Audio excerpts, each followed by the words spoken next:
All right, mighty endeavor. First thing is let's do what we'll do probably just about every time I do an SCS game after not doing one for a while. The SCS is kind of a weird system. It's not really a system. I mean, the series rules are quite small. 8 pages, including design notes and sort of there's almost nothing here on the first page of the rules. A lot of illustrations as well in it. You gotta love Gamers Components, man. The paper on this is still so beautiful. Yeah. To me, that's one of the big pluses to stuff that the game puts out.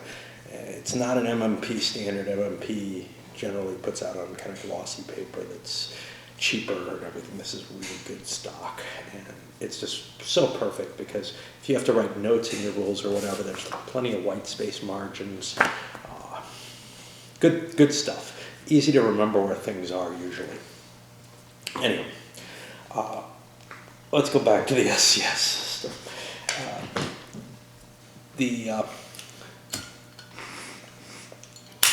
What's kind of weird about it sort of feels like your generic old-time wargaming operation system, you know?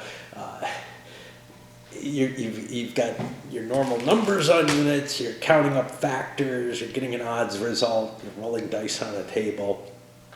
It's got I go, you go standard movement. It's got your zones of control. They're semi-fluid, you know.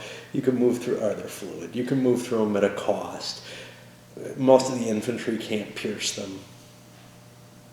But I guess where it gets really, really weird, in comparison to those old school games, there's a few things. Some of them I really like, some of them I really dislike, actually.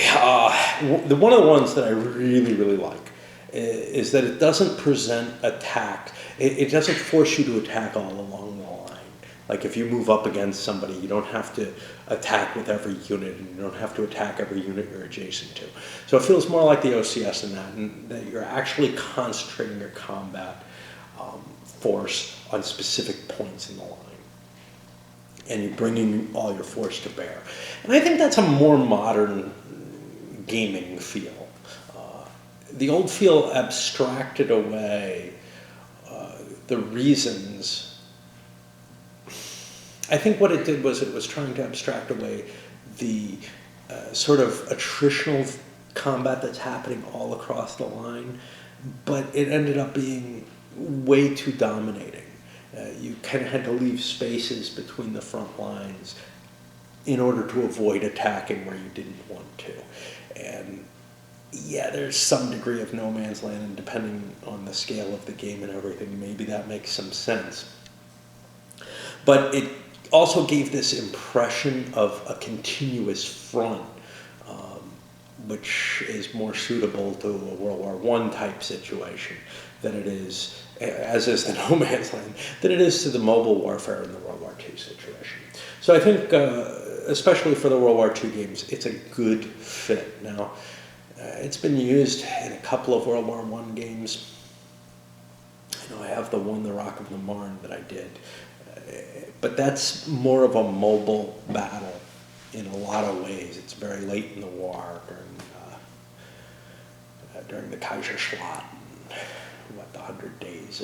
I don't remember what it's called. Was it called the 100 Days? I think it was. That's the Napoleonic, but I think it was also there. Anyway, somebody will correct me, I'm sure, because I'm probably wrong. Being that it's kind of on that operational side of things, it's fairly adaptable. But it is designed for World War II. And that's what's kind of nice. I don't know if I've showed another one that was a World War II or later. And it's kind of nice to have put one out that is. For me to put one out that it is. Most of the games in the series are, well, oh, I did Africa, which is close. It's not Africa 2, so it's not the full. But anyway, the fact that you're not forced to attack, means that you have these mobile clumps of power that are trying to smash through defensive strong points.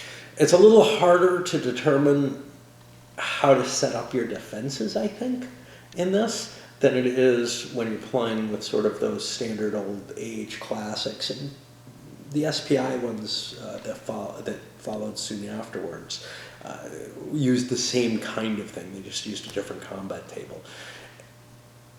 And you'll see still games being put out in that nature, where one unit has to attack everything adjacent to it unless other units are soaking off those attacks and everything. This is much more believable in a lot of ways.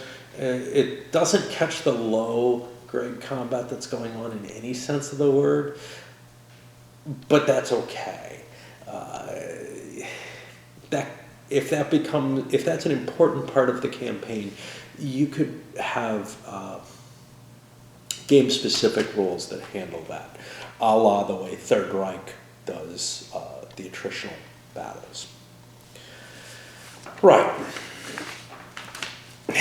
And it's follow-up games, Advanced Third Reich and World at War. So the other thing that the series does that I find particularly odd has to do with the standard rounding rule and the combat odds determination. And maybe to a lesser extent, the you can't look at each other's pieces. So I like the you can't look at each other's pieces. And these were all designed for the same thing, to prevent people from calculating the odds exactly and getting perfect attacks all over the board.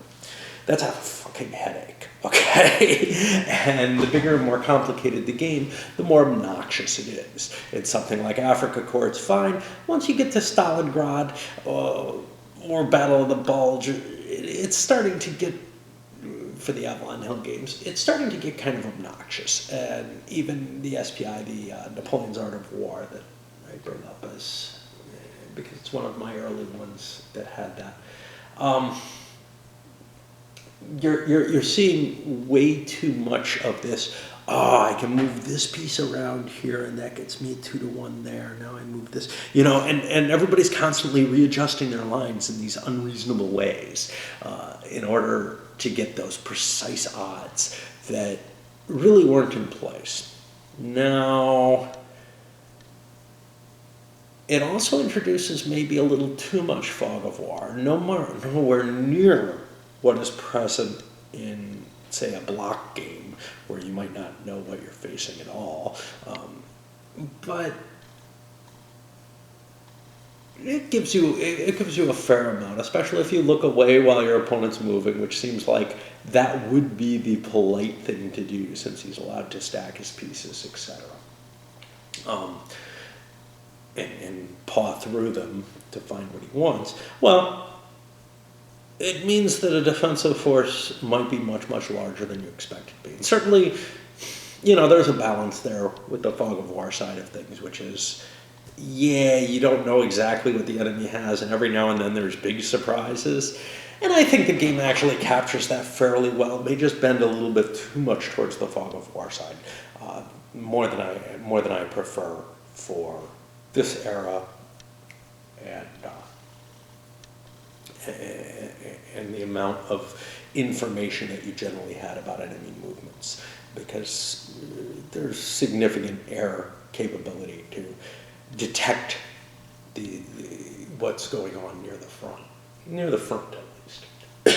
Anyway, the thing I don't like about it is this factor counting and the rounding roll. What it ends up doing is it makes the chart go so that instead of breaking at the exact odds of 2-to-1, it breaks on the exact odds of 1.5 to 1 or 2.5 to 1. Now, there's nothing inherently wrong with that, but there's also nothing inherently right with that.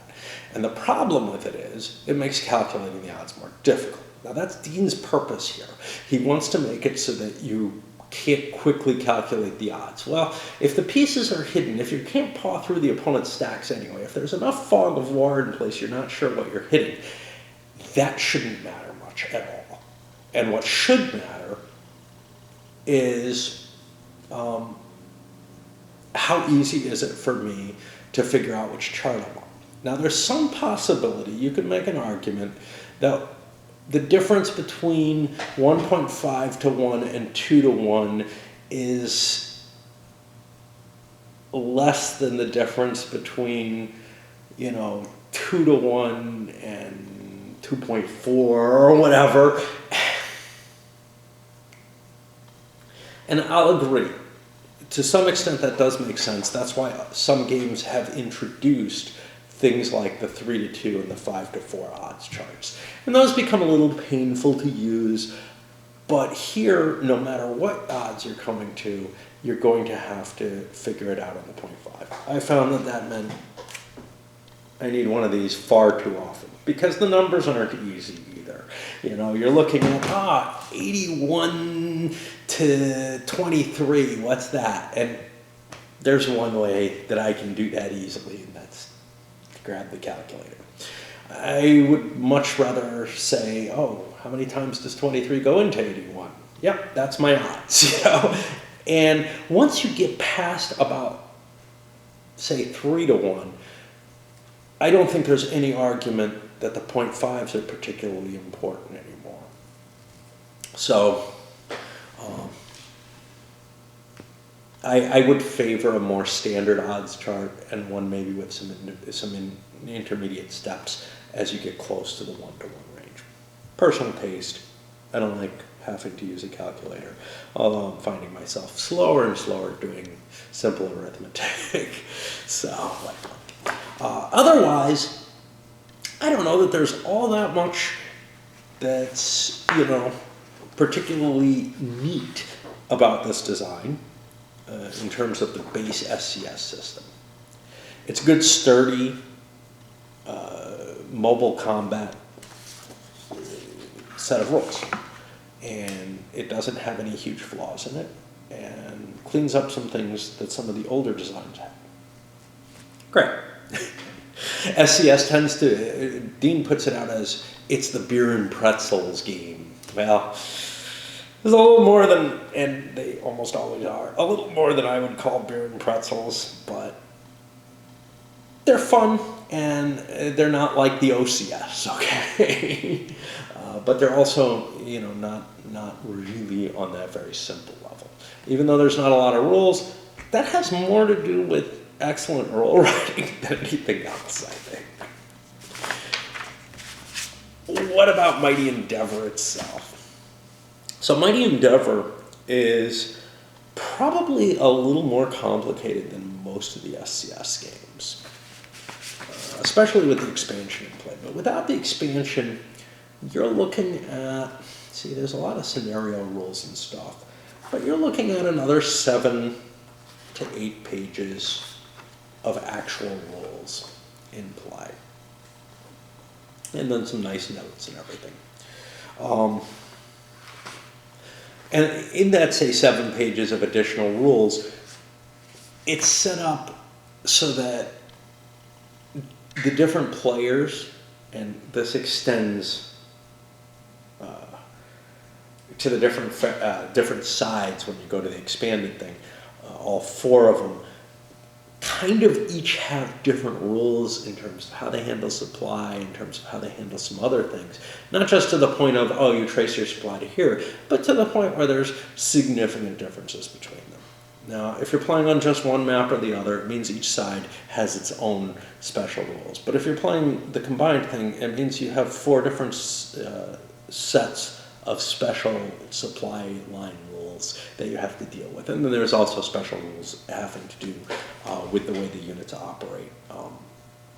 And, to some extent come on the board and things like that. And we've got some little nifty little tweaks to everyone's things. And then this also has the port landings, which can tie into the supply and the reinforcements as well. Well, not port landings, the beach landings and the port capture, and all of that. So it's a little heavier in a lot of ways than most of your SCS games, and it's a little harder to absorb all the rules that are involved in it. So it may not be your best starting SCS game because of that. The actual play on the European map is really kind of exciting to begin with. You have the Allies choosing their landing pretty much anywhere, in France, and they have a northern and a southern landing, just as they historically did. I think the game largely makes the Normandy landing the most attractive, simply because of the quality of the beaches there, in terms of where you want to make your main drop. Whether or not the game should allow you to shift from Normandy is an interesting question. Certainly the German deployment would have been easier to change than where the Allies were planning on their initial landings. However, in terms of, hey, how do you want to make things kind of exciting? How do you want to offer some interesting options to at least one of the players? The Germans kind of had their set defensive dispositioning. There are certain places that would be, there are advantages, for example, to landing at the Pas de Calais in terms of being closer to the German border, maybe being able to cut off a lot of those French garrison forces, but probably not, because the Germans expected that and had a lot of force there, and that doesn't change. It's not like the Operation Overlord Bodyguard thing that I did that was not a great game, but covered that whole deception and everything about where the landing was going to be, and the Germans got to deploy while the Allies got to pick their landing spaces and try to confuse the Germans that way. So it's pretty exciting as you land and try to establish your initial breakthroughs after the beachheads and capture some ports and get some supply coming in on a permanent basis. And that's all kind of fun. And then there's kind of a fun part where the Allied breakthrough is happening in France and the Germans are falling back. Maybe not too much fun for the Germans, but I like defense, and I don't mind a mobile defense. This is a hopeless mobile defense. It's not like the East Front. You might get some little counterattacks available to you that seem to make sense, but for the large part, you're not going to be making any massive attacks at that point in the game. And then you hit the Rhine and the Ardennes and the waterways around the Low Countries, and it becomes a slog. And the game kind of slows down a lot there. The Allies are having to try to figure out how to get their supply lines positioned properly so that they can make the one or two attacks that they can afford to make, because their odds are going to be crappy. And the game kind of bogs down at that point, and I think becomes a lot less fun. Some people have compared it to World War I. Yeah, I don't know if that's completely accurate, but it's not your mechanized warfare on the plains on the East Front, right? You're not really engaging in quite the same way. And then eventually, the Allies are going to bust their way through the Rhine. Now, what's kind of interesting here is the game goes equally long, as far as I can see. Let me just make sure. Yep, the game goes equally long whether you play with the expansion or not. Now, the Allies historically more or less captured the entire map in the historical West Front version of the game. More or less. I didn't count the victory points involved.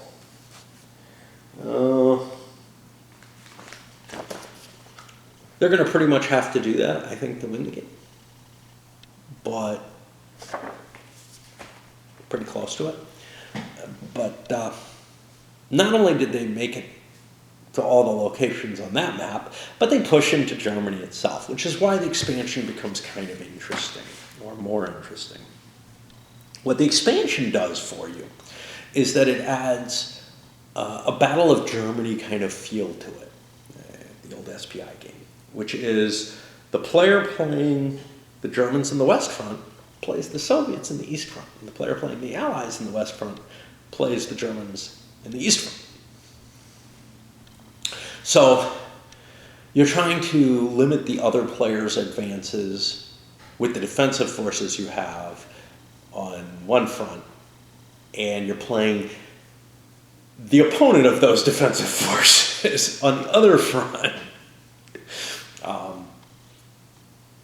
and trying to get as much territory as you can by the end of the game. There are a couple of weak spots to the expansion in particular. I guess the biggest one that I have is that it really introduces a lot more luck into the game. Now, the base combat chart for Mighty Endeavor, not all SCS games have this combat chart by any means, but the base combat chart and some of the other things like the air support, etc., and port repairs are all very luck dependent. And this extends to an even greater extent when you look at the East Front. The capacity of the Russians to even make attacks is a random thing. They could conceivably never be able to make an attack throughout the course of the game, and they will lose.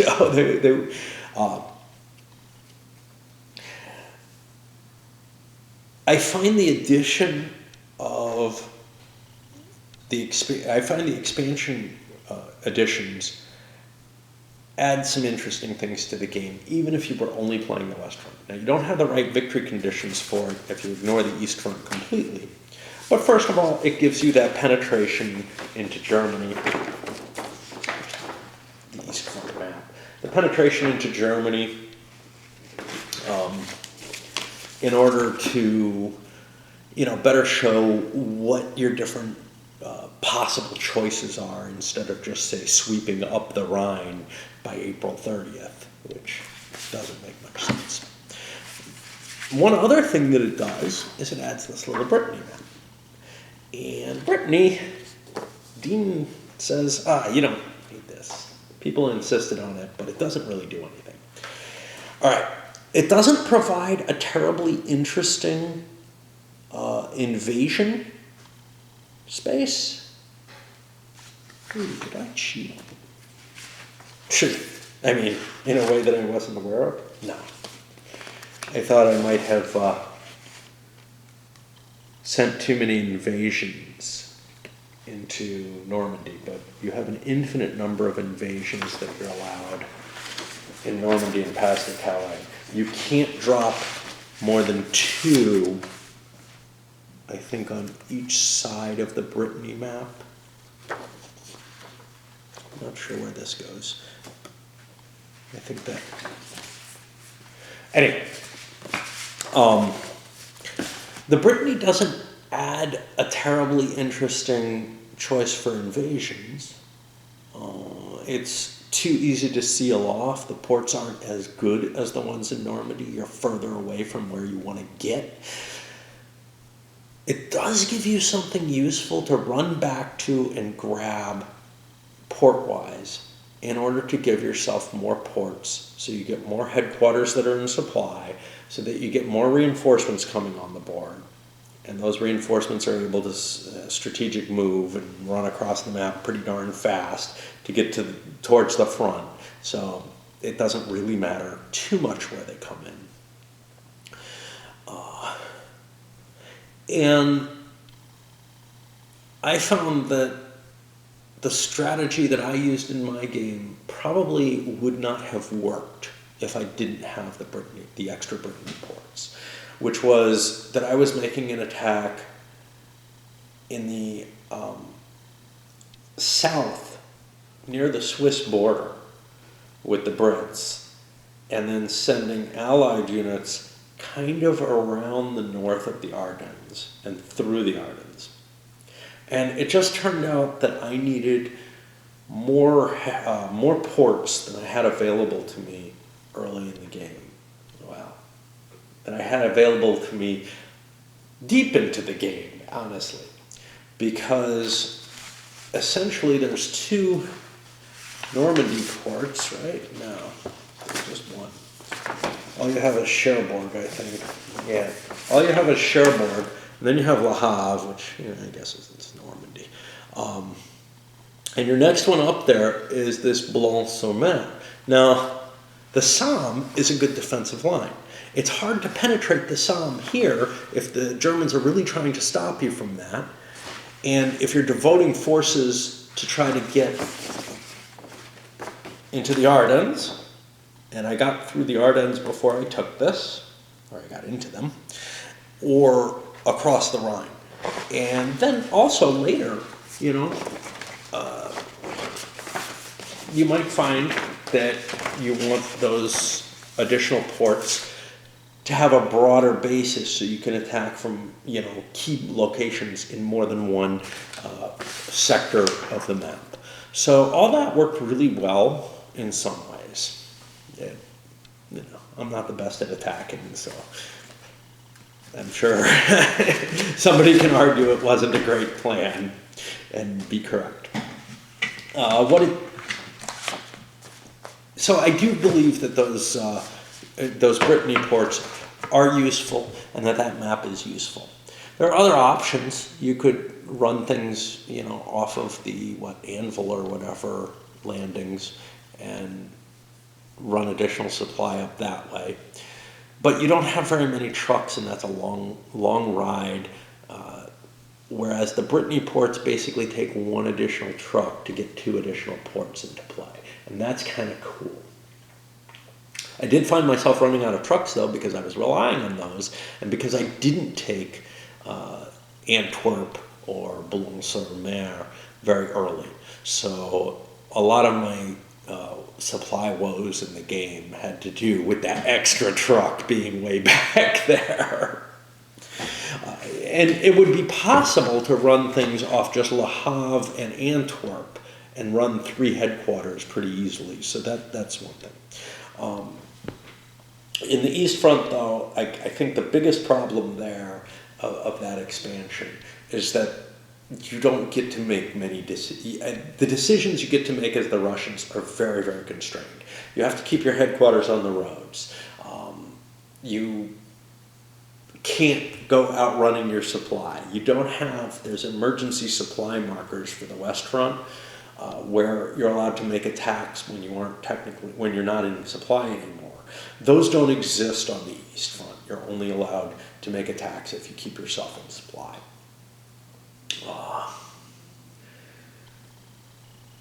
And so the baseline, what ends up happening is you compare the victory points on the 2 maps, and the baseline points on the East map are so determined by random factors.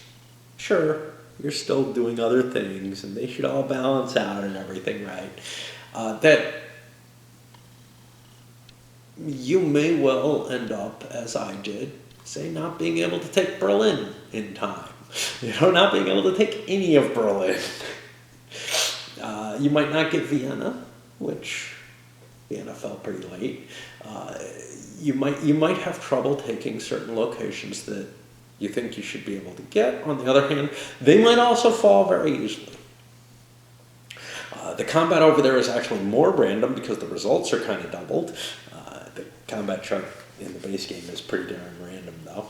And I don't know. It could be kind of unsatisfying for a very competitive play. On the other hand, its design purpose was to allow both players in a competitive game to be able to take the offensive action. Because honestly, the West Front game alone and the East Front game alone doesn't really give much incentive for the Germans to launch attacks. Now, the West Front game, well, both of them, give the Germans this tactical advantage in combat, which allows them to make attacks and take less penalty for doing so. There's some results that don't affect them as poorly as they affect as they would affect, one of the Allied players making that same odds attack. Which is kind of a nice little tweak. It does kind of handle, and there's a lot of crumb in this, of that nature. So like German units surrendering each turn once you hit the Rhine. That's only in the expansion too, and I kind of like that. That makes it easier for the West to puncture through. It makes their job easier, and that's probably the big differentiation, whether or not you can make it through into Germany, is how quickly you get to the Rhine and start getting those surrenders. You would not get those in the original West Front game. So anyway, I don't remember where I was.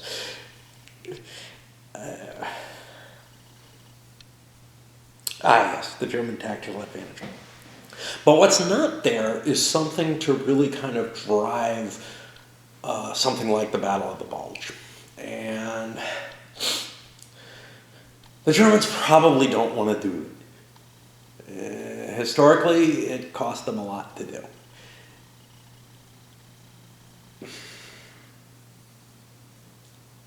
I think following the historical pattern of the Allied advances, there's a little bit of incentive to go cut off Antwerp or something like that and disrupt their supply. But there's no chance of forcing the Allies to leave the war. Which, of course, Hitler was thinking, hey, maybe they'll leave if I try this. Maybe they'll let us off easier. Probably not, so that would be a really questionable historical choice. But on the other hand, as the Germans, you are going to lose the war. You have really, and this applies to both the Western and the expanded game, not to there are scenarios that handle the East alone, but and I may have said without correcting it. I know I said, I don't know if I corrected it, that there aren't such scenarios. There are.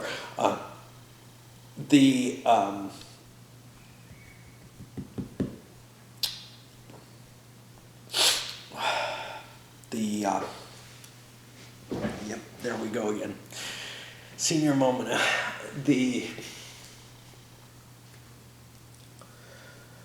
Right. I think what my preferred solution for that would be is some kind of victory point bonus for trying that. And, I could tweak around and try to come up with something like that. If I played this enough times, if this was one of, maybe 10 games that I owned, I would probably try to perfect it in such a way and probably screw it up anyway, but it does feel like something's missing without the Battle of the Bulge happening. And unfortunately, or fortunately, with my kind of ahistorical attack plan smashing through the Rhine in the south with Monty, it didn't make sense. The Germans had absolutely no cause to do so. And if you do so, you're going to expend enough of your German force that you're probably not going to get any big advantage. Now, here's one reason you might want to do it in the historical. Those forces in the north parked next to the Rhine are causing you surrenders. And if you can cut them down with the bulge type attack, then maybe you can end up, saving as many steps as you lose on the attack, basically. Because you do have the tactical advantage bonus, and you do have some other things. I haven't played it enough to be sure that to see if there's, a condition under which the Germans would want to do it. I'm just kind of tossing out some ideas of why they might still want to do it within the game, and why maybe my impression, is incorrect. Anyway. Overall, it's interesting. You take the bulge away, and it's not the historical situation at all. And without any incentive for it whatsoever, if that's the case, it's kind of problematic. The randomness on the East Front is somewhat disturbing. the sense that, gee, if this is supposed to be, this fun, competitive design, you'd think so much wouldn't rely on a handful of die rolls, really. A small handful of die rolls that could go very badly, right? On the other hand, if it's not that competitive, but still well balanced, with the beer and pretzel-y idea in mind, with the, you want to try a bulge battle, you want to try to play it out historically, go ahead, you'll probably see historical results. Don't worry too much about the victory conditions. Yeah, you probably will. It probably will come close to that. It's just, the situation I was in, I just ended up going in that direction, in part because I had those Brittany ports available to me to supply, attacks that were fairly widely divergent. Anyway, pretty solid game. The question that I saw someone else answering, wow, this would be a great introductory war game. I would say no. I would say other SCS games are a better choice for it, even better than, just playing the first game of this. Now, maybe just the East Front would be, but come on. That's not why you buy this, right? On the other hand, it's not unapproachable if you're really, really interested in doing the Normandy landings and the Rhine crossing and all that, and that's what you most want to play, then this is actually a pretty good choice to start with on your kind of operational war games collection or whatever. So it's not going to put you in a horribly complicated position where you can't figure out what to do.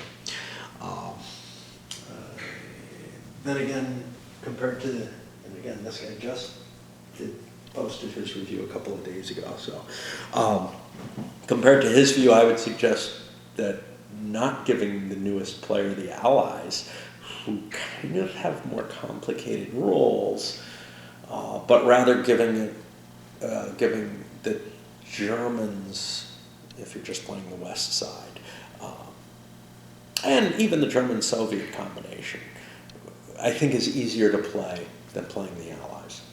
You have to make a lot of decisions as the Allies. Now, they are more interesting. The Western Allies are the most interesting people to play in this game. But the most interesting also usually means the hardest choices. And, the Germans in the West just have to defend, and they have some good defensive terrain to fall back on. That may not be thrilling to some people. Give them the Soviets in the East, and they get to push some pieces forward and overrun lots of Germans, if that's what they want to do, without having to be faced with the toughest choices.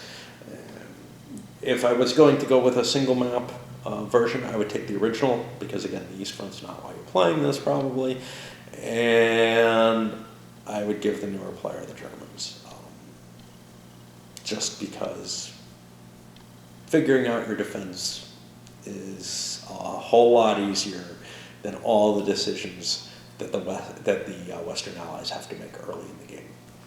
All right, let's send this up. And yeah, it's a good solid war game on the subject. It has its flaws, but everything has its flaws.